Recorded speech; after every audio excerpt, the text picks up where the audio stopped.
Bill, welcome to Burn the Ship. This is Entrepreneur Podcast. We love talking to entrepreneurs, learning their journey. We love learning their successes, but a lot of times we like learning about their mishaps and their failures to give good advice to the other people that are coming up and trying to do the same thing that we did. So I'm going to give the floor to you, kind of tell you what you do and what your business is. All right. So currently, my business, and hopefully for the rest of my days, I am primarily a business growth coach, which means that I teach a growth framework to entrepreneurs, the leader, and his or her team over usually several years. I also am an author. I have a book that I've written that I published, and I contributed to another book as well. And I write a blog post a couple times a month, and I do some part-time speaking. So that's sort of my journey to date. There you go. Well, how many clients do you work with at the same time? It's really somewhere between 4 and 8 is about Okay. at a time. Yeah. And when you acquire a client, when you acquire a business that you're working with, tell me like day in the life of what you do and how you start with the journey with them to helping them grow their business.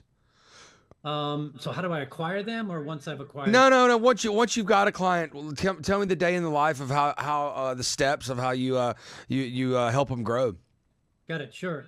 So basically, I focus on three main things, which is the team itself, making sure that team is aligned, that it's the right team, sort of the Jim Collins thing, get the right people in the right seats doing the right things kind of thing. That's right. That's right. That's the second time we talked about that author today Oh, on we another have. podcast. Yeah, yeah, on another podcast. Yeah, yeah, yeah, Yeah, he's been around a while.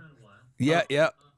and then what I do, I work with them to say, you really need to think about your business as one big system that's a bunch of subsystems and components of each. And what we're going to do is we're going to sort of break it down into those components and see how they fit together. I equate it to basically the Saturday New York Times crossword puzzle, which is the most difficult of the week. And if you get some answers right, it helps you with some other clues to some other things. If you get some things wrong, it starts to send you in the wrong direction. Um, so we work on that. And then lastly, I say if you want to grow your business and scale it, cash is your primary financial metric that you should be working on, not revenue, not profit. Cash is the only thing that won't lie to you in the business, and you need it for fuel and for sort of a net, right? Is every 6 to 8 years is some sort of economic impact to a business. In this century, we've already had 9/11, we've had 2008, and then COVID. It happened, so you've got to have that cash available to you. So, team, build a business as a system, and then cash. Yeah, it's funny, but just going on the last thing you talked about is it's that whole saying sales cures all. But once the sales kind of goes away and those three things 9/11, 08, and then COVID, once those sales kind of dwindle, the black eyes get shown, that the bruises and like this has been really wrecked about your business, but you haven't noticed because you've been doing so many sales that it is what it is.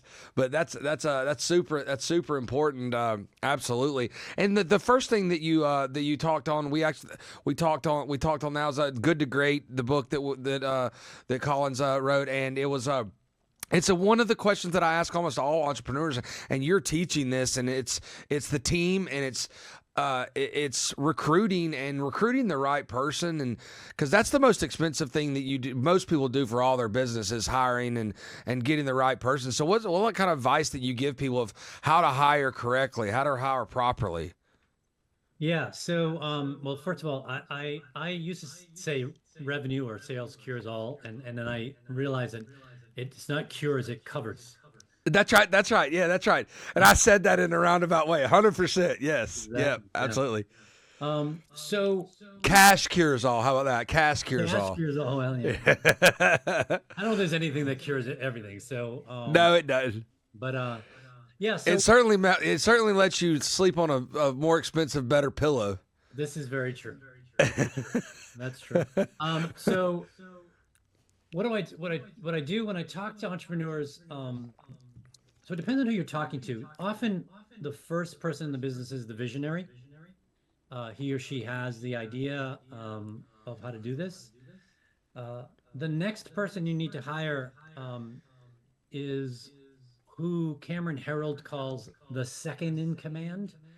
Some people call it the integrator, the operator, the COO, whatever that thing is. I like second in command because really the two together are are the rice and beans, if you will, right? They make the rice and the beans make the whole protein. You need Mm-hmm. both of those people to really have a business run because the entrepreneur usually is the visionary, right? And they think everything's possible. And if you let them run the business, you're just going to do everything. Yep. You also need that person who is more the skeptic and keeps things, sort of grounded in reality. And okay, what can we do? But you need, I like to say opposite of you. yeah, and I think that's a good thing because it's you may do some things really well as a visionary that other visionaries don't do well.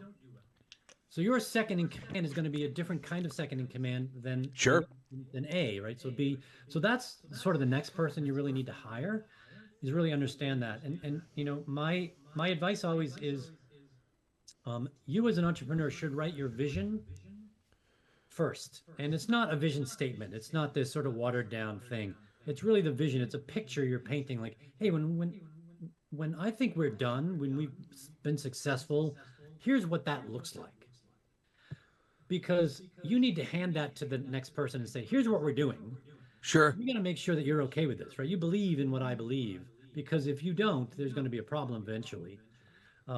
And so, and I think you can use that with any of your potential hires, especially your critical hires. Mm-hmm. Um, but that's sort of what I recommend that you do first, right? Have your vision, have your who do you want to work with, and who's the right second in command. That's your next best hire. Then it depends on what you're doing next, right? So that's sort of what I recommend for hiring. What did you before this life, before your coaching and before your mentoring, what did you do? Where were you where did you how did you get into this? So I did startups for 25 years.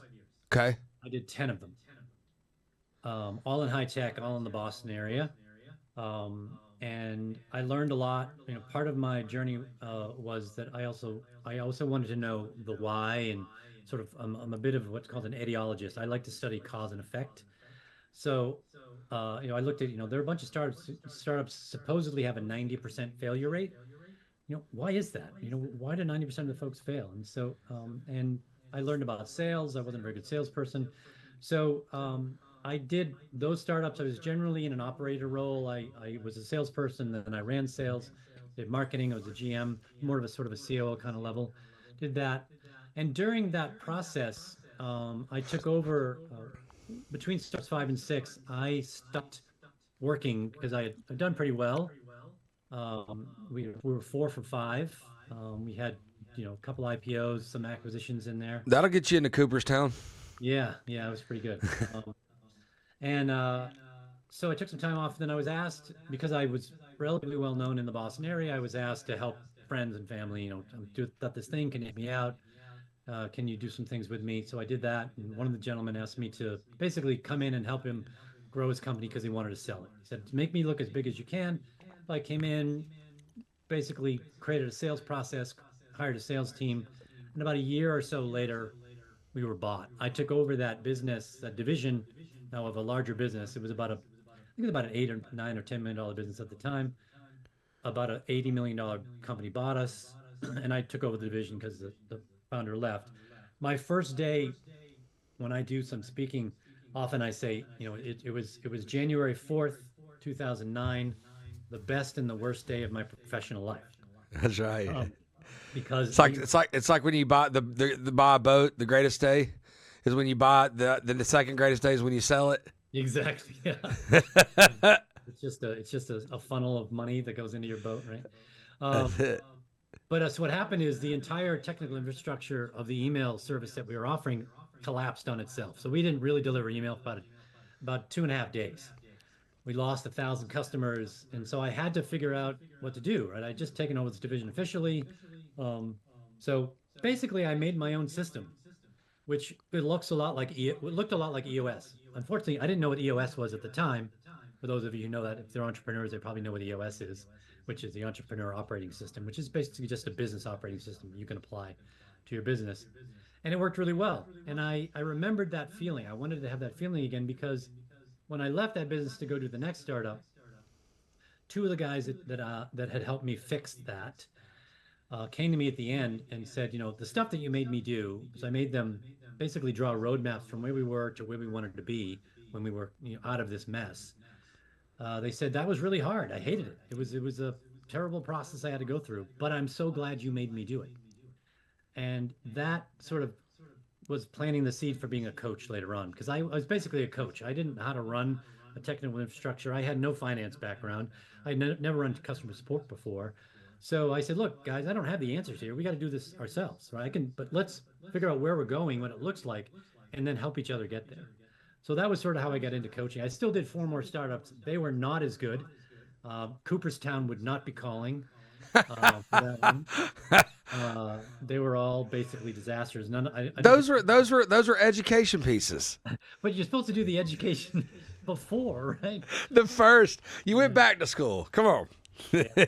It was an issue of what I call founderitis, where you fall in love with the idea and not with the problem. And I couldn't convince him as the head of sales or marketing that nobody really wants this thing. Although you think it's great, it's not solving a problem that people care enough about. Right. And that just didn't get through. So they didn't do very well.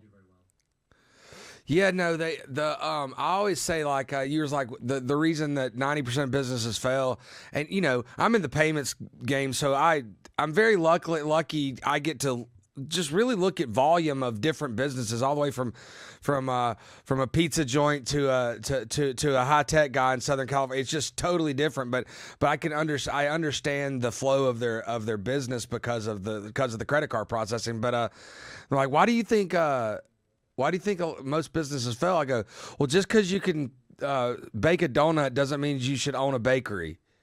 Yeah. I was like, just because you can cook a pizza on the Big Green Egg doesn't mean you should open up a pizzeria. It's just kind of it.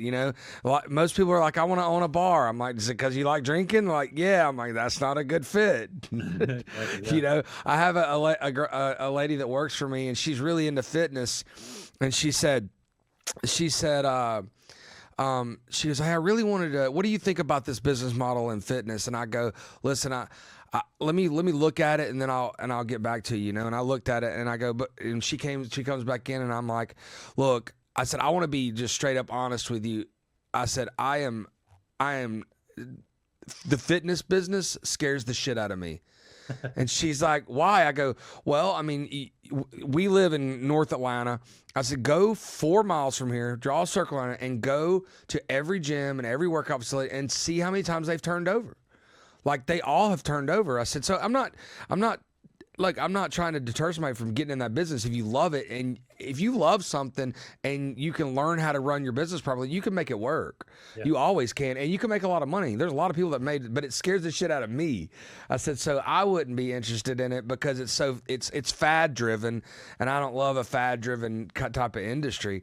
Yeah. But it's one of those things where I'm like, it scares me that I have to make most of my money in 3 or 4 months of the year. You know what I mean? Because January through March is big volume time for that, and then you got to make that money work, and then you got to go out and get the people from other gyms, and it's just a fad thing. So, I'm like, I don't know. It just scares the shit out of me. I'll tell you that. I wouldn't do it. I wouldn't open an ice cream shop in Atlanta, Georgia either. They never make it. Oh, that's interesting. Yeah. Nah, man. Gerber wrote about that, 40, 50 years ago, right? In E-Myth, right? Talking about the technician doesn't necessarily know how to run a business. No. And you can learn. I mean, you just got to be able to outlast it. My secret power is I never quit. Yeah, I never give up. I mean, there's lots of times where it's easy to quit. I mean, you just stop fucking doing it, Yeah. And you're done. So that's, but there's so many times in everybody's business where it is not going good. So it's just, it's easy to throw your hands up and go get a job. But I just never wanted a job. Yeah, I'm with you. I working for myself. And, that's what, so I used to be a Visage speaker and other speakers. So I spoke to hundreds, if not thousands, of leaders, and Mm-hmm. these are people who've been running businesses that one would consider successful.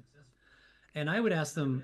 I basically did the same workshop over and over again, and I would ask a lot of questions, and I would ask really basic questions.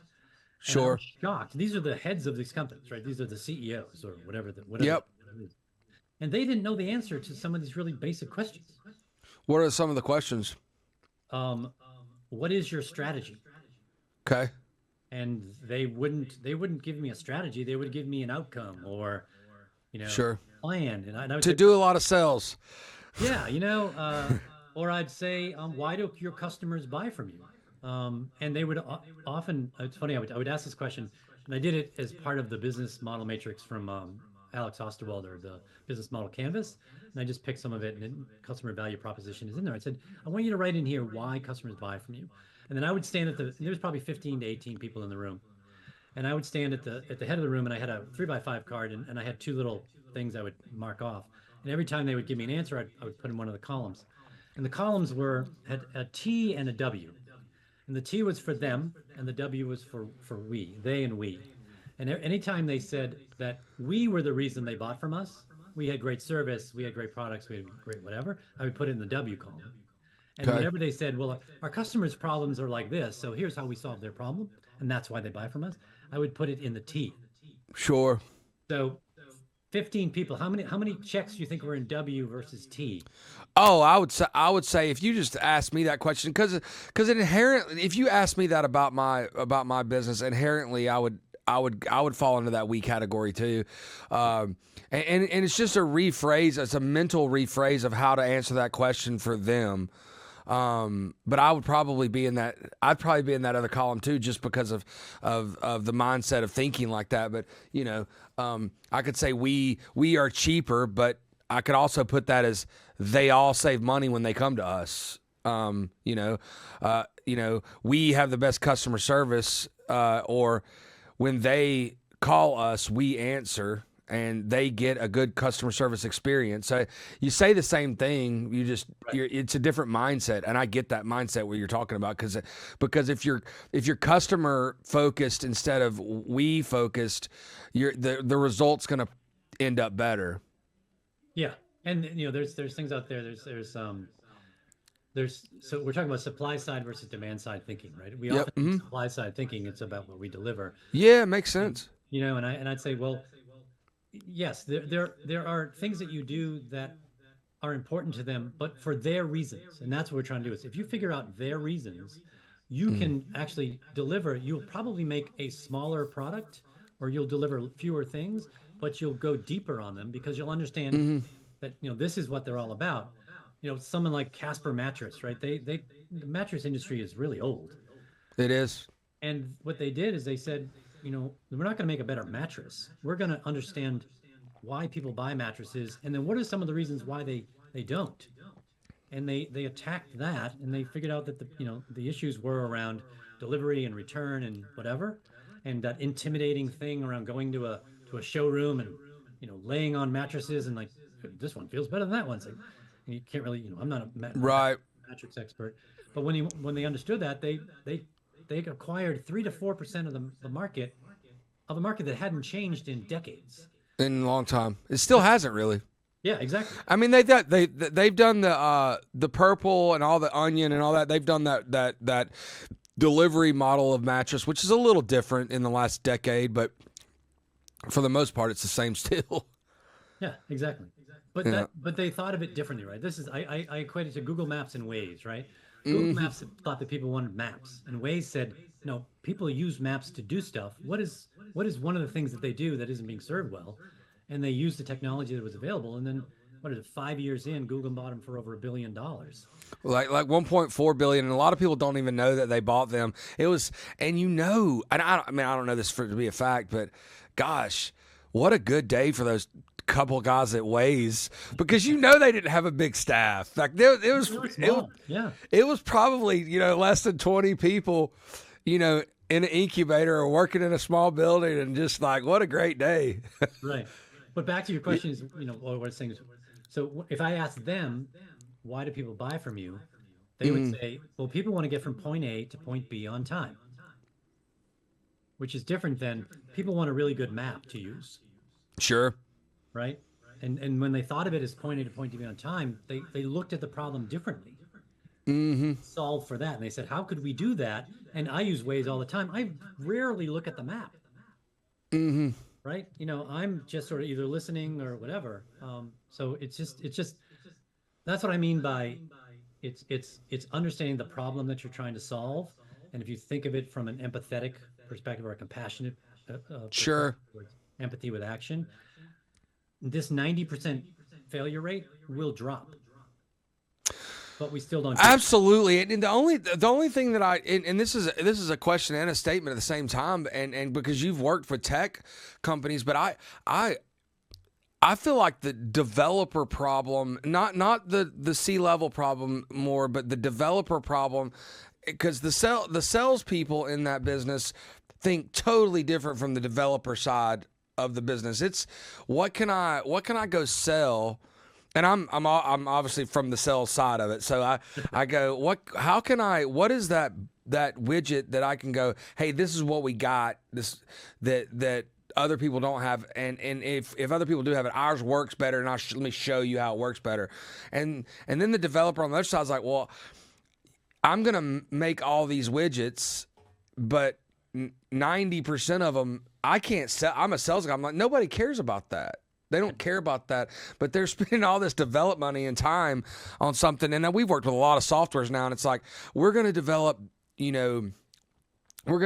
a calendar within our CRM tool or whatever. I'm like, don't just do an API integration with Calendly, save the money, and then if you find a need later on that somebody's going to use your calendar, then you can start building it later. But this is a veterinarian software. I don't think they give a shit about the calendar in a veterinarian software.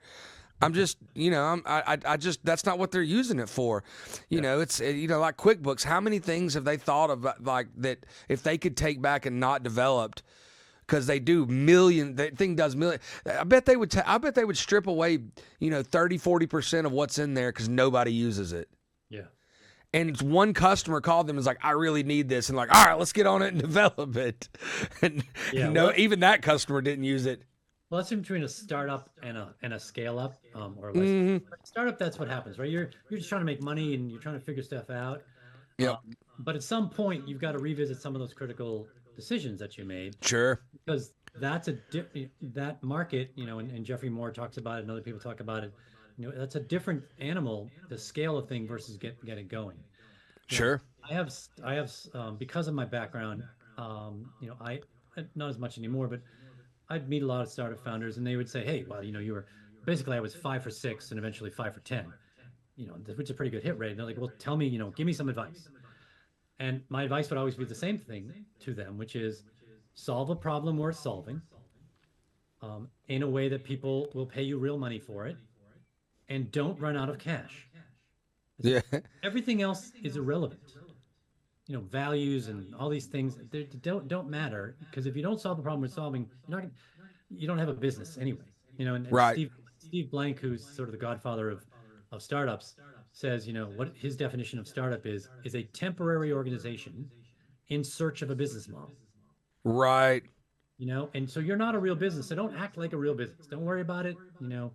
But once you're through that knothole and you've got a real business, now you've got to really figure out, how do I make this thing grow in a way that is repeatable and scalable versus, we're just going to bolt stuff on and bring in customers and do that kind of stuff. And that is a very different mindset. Many startup founders don't go past that next stage because they don't like it and they're not good at it. And that's what I do with my clients is I have them really reset and say, what is your strategy? How is it working? How do you know it's different? What's the white space in your market?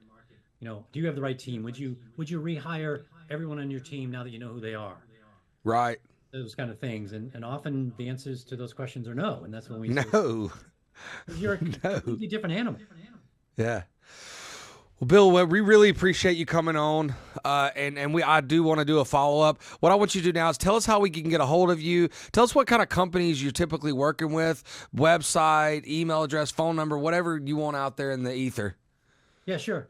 So my typical client is a leader who is a humble, hungry learner who's comfortable challenging the status quo. The industry that I work with doesn't matter. I teach principles. They pretty much work across any industry. To reach me, you can go to my website. That's probably the best thing. It has all my stuff on there, my books on there, my calendar's on there, my phone number's on there, and that is catalystgrowthadvisors.com. Cool. Thank you so much. We appreciate it. And we're looking forward to having you back in the future. Cool. Thanks, Jake. Good to be on. Thanks, man.